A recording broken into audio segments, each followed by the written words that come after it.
What is the role of second opinions at the time of diagnosis of gastroesophageal cancer?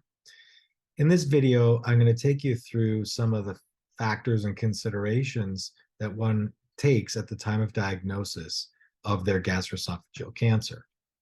In previous videos, we talked about the background of gastroesophageal cancer, the three main subtypes: esophageal squamous cell, the G junction, and gastric non-cardi adenocarcinoma, risk factors, causes, associations, and symptoms that ultimately lead to a number of diagnostic tests that confirm clinical diagnosis and pathologic diagnosis. We differentiated between a clinical stage and a pathological stage, and the importance of really crossing the T's and dotting the I's and getting all of these different studies in order to get an accurate diagnosis. Why do we stage that cancer? We went through the important impacts on prognosis based on stage, and secondly, that stage then impacts treatment decisions. So why second opinions? So the first thing to say, which is a common concern of patients and their families, is will we be offending our original oncologist and the medical team that we saw at diagnosis? I'll tell you, you really should not worry about this. And in fact, most oncologists, including myself, will encourage another opinion. This is a time of significant anxiety, a lot of information that can be overwhelming coming at you at the time of diagnosis. And hearing another team's input on all of the information, the clinical tests, it can go a long way. And so we all recognize that. And so you should not feel that you should not get that because you don't want to offend the original treating team. Most commonly, second opinions are obtained from what we refer to as a tertiary center or an academic cancer center like a university center. But it should be noted that a large proportion of those cases then will return back to their original oncologist, potentially with some tweaks in the actual diagnosis, the stage, and or the treatment plan. But that, at least you've had another set of eyes look at all the information. When one is looking for a second opinion, one really wants to look for a treatment team that specializes in gastroesophageal cancer. In other words, they see a lot of patients with this type of cancer. That is definitely true for surgical oncologists, where we recognize that surgeons who perform the surgery for gastroesophageal cancer at high volumes have better outcomes, clinical outcomes for their patients than those who have performed fewer over a year. And that's not unique to surgical oncology, though. There's a lot of aspects and nuances of the disease that you'd want to see a medical oncologist who specializes in this cancer, as well as radiation doctors who treat this cancer routinely. It is useful to establish a second team, not only for the original diagnosis, but also throughout the journey. So you've established a team that you can continue to go back and see it periodically, usually at points of changing therapy. And we'll have a video about obtaining second opinions in later line therapy. During the treatment videos, you'll be hearing about a line of therapy, meaning whatever therapy is chosen to treat with first, particularly in the stage 4 setting, we recognize that eventually it will run its course and it will stop working, which we call treatment resistance. And so therefore there will be a need to change to a different or an alternate therapy, and those would be opportune times to obtain another opinion to ensure you're on the right track. So why get a second opinion? First, it's important to just review the diagnosis and make sure that the actual diagnosis is correct and accurate. And so this would entail, obviously, the gastroenterologist to obtain the biopsy, but it's a pathologist's second review, a second set of eyes looking at the clinical slides obtained from the biopsy to confirm the diagnosis, to run any other tests that might be necessary on that biopsy to really be certain of the diagnosis. For example, squamous cell versus adenocarcinoma, and other molecular tests that we'll get to when we talk about molecular testing. In addition to that, the pathologist would review the staging of the actual specimen, biopsy, or surgical specimen. And in addition to the pathologic diagnostic and stage review, we would have input from particularly the radiologist on the review of imaging. We have second review of the scans by a radiologist. We have second input of a medical oncologist in terms of the clinical stage, as well as the surgical oncologist. It's important to have another team relay what their impression is based on the diagnosis and stage, what this means, and what the overall prognosis is. And to hear that from a second set of treating physicians, medical oncologists, surgical oncologists, is important. As we will see in the upcoming treatment videos, a fork in the road, a very pivotal time point at the time of diagnosis, is differentiating a case that is going to be amenable to surgery or not.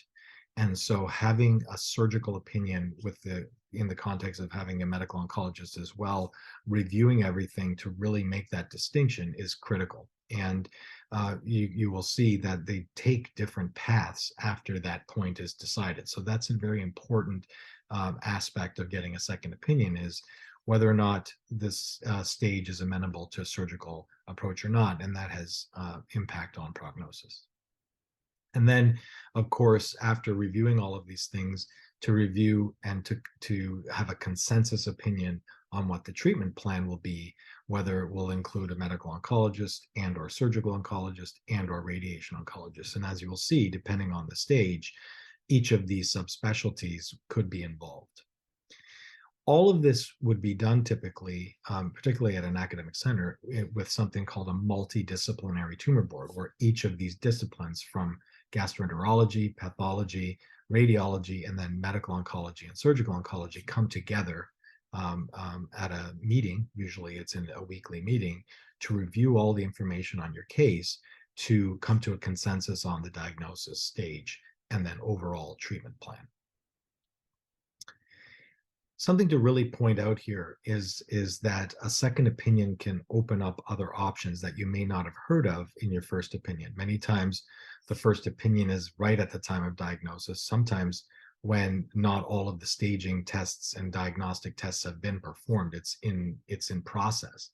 And so you don't have a final answer in terms of the stage and or treatment plan. In addition to that, you may not have had access or discussion on clinical trials because they may not be available at the local place that you've seen your oncologist. Sometimes the only visit with an oncologist so far has been in the hospital because you went to the hospital with symptoms and had an admission to the hospital.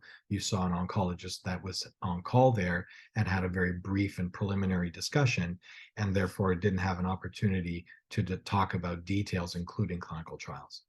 Something to really highlight about clinical trials, and we'll get to this more in the clinical trials video, is that even at the time of diagnosis, there may be a clinical trial option for you, whether it is that you have an earlier stage 2 or 3 cancer, or if you have a stage 4 cancer, there may be a potential clinical trial option for you that at least you should know about, be aware of, and potentially consider. Something to know is that most of these studies, both in the perioperative setting and in the first line setting, require that you've not had any therapy to start with. And so it's unfortunate, but it's not uncommon that patients come to the second opinion and they've already started some form of therapy with 1 or 2 cycles of treatment, and therefore they become ineligible for a newly diagnosed first line therapy study, because that study requires that you've not had any prior therapy. So it is important to know that, and to maybe hold off until you've completed your opinion as a second opinion before starting therapy, if at all possible. Sometimes therapy just needs to be started immediately because symptoms are intolerable and we just need to get treatment started to help with those symptoms. But if you can afford to wait even a week or two to get that opinion, it may be important that you hear other options and maybe decide to go on a clinical study. In addition to all these other reasons, even if you've heard pretty much consensus with each of these factors, the diagnosis, the stage, the overall prognosis, and the treatment plan, and it's all very concordant with what you've heard from the first set of treating physicians, it's still important because it provides a peace of mind and gives you some sort of feeling that you're hearing the same thing, and that goes a long way. Then, if you've seen a couple of different treating physicians, then you've had a chance to ask them questions, and you can really decide who it is that you feel most comfortable with to proceed with your actual day-to-day treatments. And also something to take into account is the location of treatments. Sometimes some treatments are given relatively infrequently. Immunotherapy drugs can be given even once every 6 weeks. So a travel distance may not be that prohibitive in terms of just traveling once every 6 weeks. Alternatively, though, there are some treatments that are more frequent. Some treatment regimens are weekly or biweekly. Radiation therapy is daily. And so these things can have an impact on your ultimate treatment location and treatment team. So I mentioned consensus, and of course, having a consensus after getting another opinion really does go a long way. But sometimes there's not a consensus, and that's because sometimes there's more than one way to treat the cancer, and that are both appropriate. But there's a preference that may be relayed from one treatment team compared to another treatment team. This can sometimes be confusing to patients and families because now they're hearing different information, different options. But ultimately, knowing all the possible options is always important. And then having an opinion that can help, shepherd you through and to finalize what the treatment plan that is best for you is, and before embarking on that treatment. In this video, we discussed the role of second opinions at the time of diagnosis. We highlighted the importance of getting a second pathology review, of having a multidisciplinary tumor board review your case that has input from all aspects and all disciplines of your care before embarking on a treatment plan. We also noted the importance of considering clinical trials, even at the time of newly diagnosed cancer, to really make sure that you don't close the door on a potentially good option. So stay tuned now as we move to treatment videos in the various settings of gastroesophageal cancer.